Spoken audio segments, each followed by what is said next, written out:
Playing violin is what George Yu has been doing since he was 9 years old.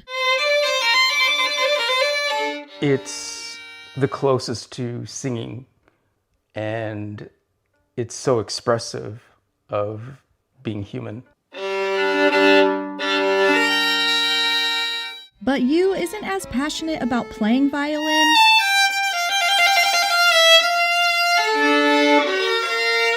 as he is about making them. After 9 years as an engineer, Yu switched careers and graduated from violin making school in 1999.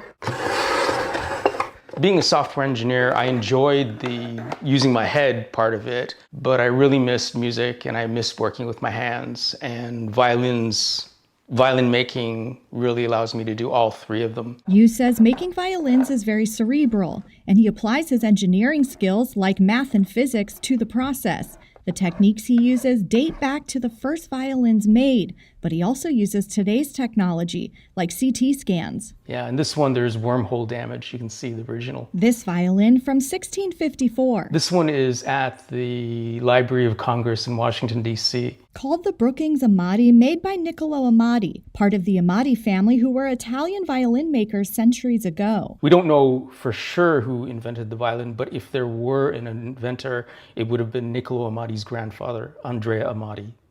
And Niccolo happened to be the best out of the family. And so all your violins are modeled after? After Amati, yes. You studied this CT scan and others to learn the patterns and shapes of centuries-old violins that Yu models his after. They will give detail as to the shape of the instrument all along its length and width, because that shape varies. And having good shapes, arches, is crucial to having a good sounding instrument. That's one of the things. Some of his tools date back centuries, like horsetail weed, that's a lot finer than sandpaper. Some people actually do use sandpaper, but this is also very traditional.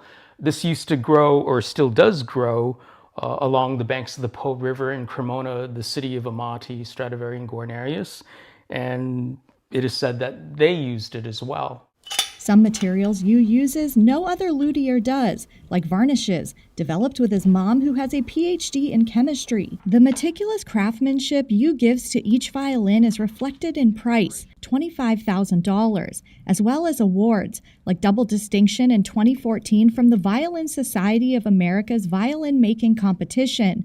Yu says only 3 out of 246 violins received that honor. Violin making is his art. It's very much an expression of myself, of different interests that I have all put together.